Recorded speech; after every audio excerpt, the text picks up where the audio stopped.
कई जगहों पर लोगों की शिकायत थी महादलित दलितों की कि उनके वोट कट गए जो पढ़े लिखे नहीं है।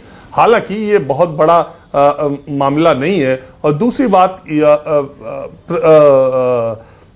मानक मैं ये कहूंगा वो 10,000 वोट तो वो 10,000 पैसे तो ऐसे वर्गों, ऐसे जातियों, ऐसे धर्म को मानने वाले लोगों को भी गए हैं जो परंपरागत तौर पर एनडीए के वोटर नहीं है। इसके बावजूद महिलाओं का एक बड़ा चंक और युवा, जो बेरोजगारी की बात, जो पलायन की बात कही जा रही है, तो कोई ऐसा नहीं कि नीतीश कुमार आए हैं तो पलायन शुरू हो गया और बेरोजगारी शुरू है। इनफैक्ट पिछले 50 सालों में सबसे ज्यादा नौकरी भी नीतीश कुमार के शासनकाल में ही मिली है।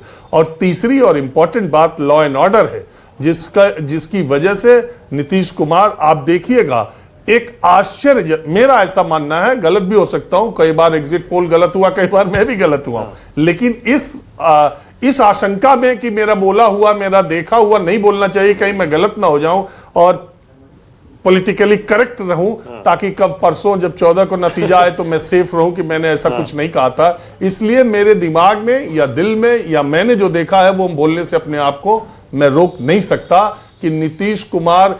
दूसरी एक बात है कि आप बिहार के पिछले 35 सालों को देखेंगे मानक, तो लालू यादव के 15 साल में करीब करीब 10-11 साल या 12 साल ऐसे थे जिसमें लालू यादव की सरकार बिहार में थी और उनके अपोजिट सरकार केंद्र में थी।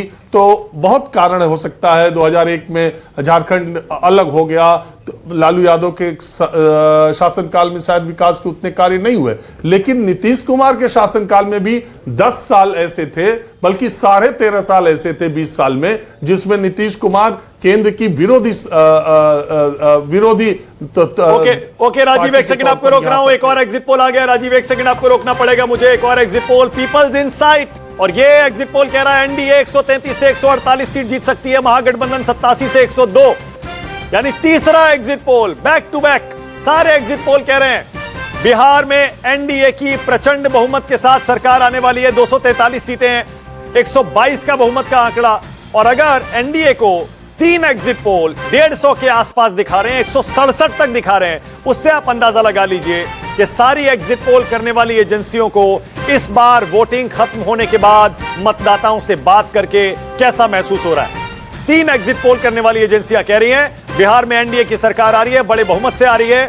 यह आंकड़ा 150 भी हो सकता है, 167 तक जा सकता है और 140 तक भी जा सकता है, जबकि महागठबंधन 100 से ज्यादा का आंकड़ा इस चुनाव में हासिल नहीं कर पाएगा। ये तीनों एग्जिट पोल जो आपकी स्क्रीन पर हम दिखा रहे हैं एक एक करके, वो ये बता रहे हैं। अब जरा जल्दी से तीनों एग्जिट पोल एक एक करके जरा दिखा दीजिए। ये पीपल्स इनसाइट का एग्जिट पोल हो गया, इसमें एनडीए 133 से 148 जा रहा है। अब ये देखिए भास्कर रिपोर्टर्स पोल भी आ गया है। दरअसल भास्कर ने अपने बिहार में जितने भी रिपोर्टर्स, स्ट्रिंगर्स, उनके कंट्रीब्यूटर्स हैं, सबसे बात की और उन सबका यह कहना है, यह भास्कर रिपोर्टर्स पोल कह रहा है एनडीए को वही 145 से 160 सीटें मिल सकती हैं, महागठबंधन को 73 से 91 सीटें मिल सकती हैं और अदर्स को 5 से 10। यानी ऐसा लगता है प्रशांत किशोर का दाव इस बार के चुनाव में फेल हो रहा है। उनको सीटें हो सकता है 2-3 मिल भी जाएं, लेकिन वोट उनका 4 से 5% रहेगा, इससे ज्यादा नहीं। ये एग्जिट पोल कह रहे हैं सारे, पर 4 एग्जिट पोल हो गए जो कह रहे हैं एनडीए की बड़े बहुमत से सरकार आ रही है और महागठबंधन पिछली बार से भी खराब प्रदर्शन करेगा। एक बार फिर जल्दी से एक एक करके सारे एग्जिट पोल देख लीजिए जो अभी तक आए हैं। ये मैट्रिक्स का एग्जिट पोल, एनडीए 147 से 167, महागठबंधन 70 से 90, कोई टक्कर नहीं है यहां पर। मैट्रिक्स के अलावा हो सकता है सर थोड़ी देर में आए जाए तो वेट करेंगे। दूसरा ये आ गया पीपल्स पल्स का एग्जिट पोल जो बोल रहा है एनडीए 133 से 159 और महागठबंधन 75 से 101। क्लियर, कोई टक्कर नहीं है, वह एक तरफा चुनाव दिख रहा है इन एग्जिट पोल में। अब ये तीसरा, ये एग्जिट पोल जो थोड़ी देर पहले आया पीपल्स इनसाइट का, ये बोल रहा है एनडीए 133 से 148 और महागठबंधन 87 से 102। और भास्कर का रिपोर्टर्स पोल जो कि बिहार चुनाव में उनके रिपोर्टर्स ने अनुमान लगाया है, वो ये है एनडीए 145 से 160 और महागठबंधन 73 से 91। शीतल जी एक कमेंट, सारे एक तरफा जा रहे हैं। वही मत प्रतिशत मिले जैसे मैट्रिक्स का मत प्रतिशत आया था, तो उसमें नजर आया कि 10% से ज्यादा उसने डिफरेंस दिया है। हाँ। तो मैंने उसे काउंटर किया कि ऐसा संभव नहीं है, लेकिन अब बाकी का मत प्रतिशत नहीं है, तो इसलिए समझ में नहीं आता कि वो किस आधार पर यहाँ पहुंचे इस नतीजे पर। तो मत प्रतिशत जरूरी है। और मैं एक सवाल पूछना चाहता हूं रंजन जी से कि जो उनका एनालिसिस है उसमें मैं ये जानना चाहता हूं, क्या बीजेपी से ज्यादा सीटें जदयू ला सकती है इस चुनाव में? उनका क्या आकलन है? बोलिए राजीव। बस शीतल जी यही कहना रह गया था, आखिरी बात। आज मैंने बहुत सफर किया, मैं बहुत थका भी हूं। तो जेडीयू 100% बीजेपी से बड़ी पार्टी होगी। और ये तेजस्वी ने ये चुनाव महागठबंधन ने नहीं लड़ा है, तेजस्वी ने अकेले लड़ा है। कांग्रेस पार्टी और सीपीआई-एमएल का प्रदर्शन बहुत ही बुरा होने को है। और मुझे ऐसा लगता है कि 31 सीटें, 100 सीटें उनको दी गई थी, पिछली बार 31 थी, इस बार अभी तो कहा नहीं जा सकता, लेकिन इन 100 सीटों पर महागठबंधन बहुत कमजोर था। तेजस्वी ने यह चुनाव अकेले लड़ा है, अकेले दम पर तेजस्वी। और आप देखिएगा कि उसमें जो 90% सीटें होंगी महागठबंधन में वो आरजेडी के पास होंगी। तो इसका मतलब ऐसा भी हो सकता है कि आरजेडी नंबर 1 पार्टी रहे सीटों के मामले पे, अगर 90% है। चूंकि वो 143 सीटों पर वो लड़ी है, तो अगर वो 50% स्ट्राइक रेट के साथ भी आती है तो उसका 77 सीटें हो जाती मान लीजिए है। अगर 50% स्ट्राइक रेट से जेडीयू तो मुझे ऐसा लगता है, इसमें भी मुझे शंका हो सकता है जेडीयू पूरे बिहार में सबसे बड़ी पार्टी भी हो सकती है। Okay, alright. Naval Kishore, 4 exit poll सारे एनडीए को प्रचंड बहुमत दिखा रहे हैं, आपका रिएक्शन? नहीं, मैं तो अभी भी कह रहा हूं कि प्रचंड बहुमत दिखाने वाले लोग को विचार करना पड़ेगा। अगर ये सच है तो इसके आधार कुछ और होंगे।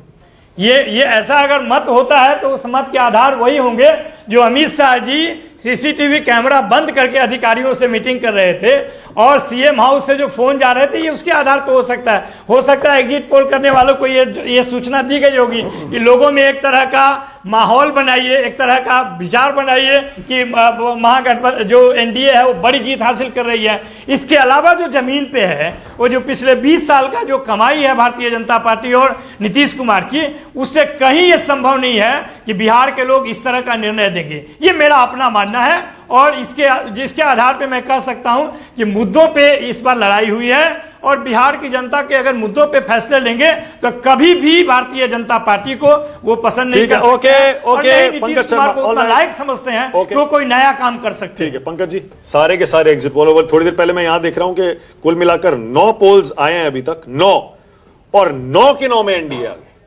उसमें वो नहीं आ रहे ना देखिए, परसेंटेज वाले। ये मुझे लगता है कि ये बहुत ही अविश्वसनीय है। आप देखिए जितने एग्जिट पोल अभी तक आपने दिखाए हैं। अच्छा, ये देखिए चाणक्य स्ट्रेटजीज भी आ गया। चाणक्य स्ट्रेटजीज भी वही कह रहा है 130। हालांकि ये देखिए इसमें उतना बड़ा अंतर नहीं है महागठबंधन और एनडीए में। इसमें 130 से 138 है, बहुमत का आंकड़ा 122 होता है और महागठबंधन 100 से 108 तक जा सकता है। ये चाणक्य कोई दूसरा चाणक्य, ये कुछ और है। टुडे चाणक्य नहीं है, ये बहुत सारे चाणक्य स्ट्रेटजीज करके कुछ है। जी। मैं ये कह रहा था कि आप देखेंगे तो पाएंगे कि ये सारे एग्जिट पोल ये कह रहे हैं कि एनडीए का स्ट्राइक रेट 66 से 69% के बीच रहेगा और महागठबंधन का स्ट्राइक रेट 30 से 32% के बीच रहेगा। ये 30 से 32% और 66 से 69%, इतना फर्क होना संभव नहीं है। पिछली बार एनडीए का स्ट्राइक रेट था करीब 46%, तो 46% से 69% यानी 23-24% का जंप हो गया इस चुनाव में, ऐसा मैं मानने को तैयार ठीक है। ओके, तो हर्षवर्धन जी मुस्कुरा रहे हैं। हर्षवर्धन त्रिपाठी क्यों मुस्कुरा रहे हैं? आपको भी यकीन नहीं हो रहा क्या इन सारे एग्जिट पोल्स पर? नहीं मानक भाई, देखिए मैं तो एग्जिट पोल आने से पहले ही कह रहा था कि सिर्फ भाजपा और जेडीयू मिलाकर बहुत क्लीन स्वीप करेंगे और महाराष्ट्र और मध्य प्रदेश हो सकता है। मुझे तो कोई इसमें आश्चर्य दिखता ही नहीं है। सबसे स्वाभाविक जो अगर अनुमान लगाना है, किसी एग्जिट पोल को मत करिए, जो भी बिहार देख रहा था उसको ही अनुमान लग रहा था। कोई अगर ऐसी बात हो, और मैं राजीव रंजन जी को सुन रहा था, कई बार होता है ना, जैसे नवल भाई ने कहा कि आपने जो कहा कि शुद्धिकरण हो गया तो आपका पाखंड है ये। अब वो गलत कहते, प्रोफेसर होके शब्द चयन भी नहीं सही कर पाते, बड़ा विचित्र है, लेकिन कोई बात नहीं। प्रोफेसर साहब है, नवल जी अपना उनका गलत को पाखंड कहते हैं। मूल बात नहीं, सारा ज्ञान तो त्रिपाठी जी कह के रहे पास हैं है कि नीतीश और किसी के पास नहीं हो सकता है। आप बताइए ना क्या आधार है? शुद्धिकरण के आधार पे वोट परसेंटेज बढ़ जाएगा, इसका आधार कौन सा है? आधार पर आपने हमला क्यों नहीं किया? विश्वविद्यालय में पढ़ के आए हैं बिना मतलब कहा कि बकवास ओके, अब करते एक हैं। सेकंड रुकिएगा जरा, एक सेकंड हर्षवर्धन जी, एक सेकंड रुकिएगा जरा, एक सेकंड रुकिएगा। महा एग्जिट पोल का ये आंकड़ा जरा नोट कर लीजिए, जो आपकी स्क्रीन पर यहां ऊपर एक लाल और सफेद रंग के बैंड में नजर आ रहा है। ये आंकड़ा है महा एग्जिट पोल का आंकड़ा। 8-9 के आसपास एग्जिट पोल आए हैं और उनका एवरेज ये निकलता है। एनडीए 150 के आसपास, महागठबंधन 84, जन स्वराज पार्टी 2, अदर्स 5, और अदर्स में एआईएमआईएम और बाकी आप छोटी मोटी पार्टियों को जोड़ लीजिए। लेकिन ये एवरेज जो है सारे एग्जिट पोल्स का, ये क्लियर कहता है कि महागठबंधन और एनडीए में कोई टक्कर नहीं है इस बार चुनाव में। 150 के आसपास अगर एनडीए जीत रहा है, इसका मतलब ये एक तरफा चुनाव था। अब कहां पलटा यह चुनाव?